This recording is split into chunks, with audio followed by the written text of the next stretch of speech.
Welcome to my channel. இன்னைக்கு பார்க்க போகிற ரெசிபி தேங்காய் பால். வாங்க பார்க்கலாம்.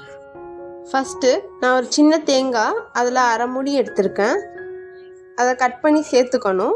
ஒரு ஏலக்காய் சேர்த்து நல்லா ஃபைன் பேஸ்ட்டாக அரைச்சி எடுத்துக்கணும். பாருங்கள், இந்த மாதிரி மெலிசாக அரைச்சிருக்கணும். இப்போ நம்ம அதை ஃபில்ட்ரு பண்ணிக்கலாம்.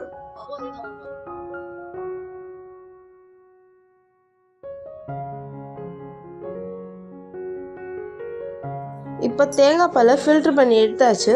அதில் ஒரு பிஞ்ச் அளவு சால்ட்டு சேர்த்துக்கணும். சால்ட் எதுக்கு சேர்க்குறோன்னா இனிப்பு சுவையை கூட்டி தரும் இன்னும். இப்போ 4 ஸ்பூன் சுகர் சேர்த்துக்கலாம்.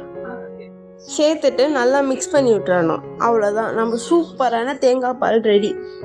இது கூட இடியாப்பம் ஆப்பம்லாம் சேர்த்து சாப்பிட்டா சூப்பராக இருக்கும். நான் ஆல்ரெடி இடியாப்பம் வீடியோ அப்லோட் பண்ணியிருக்கேன், செக் பண்ணிக்கோங்க. தேங்க்யூ.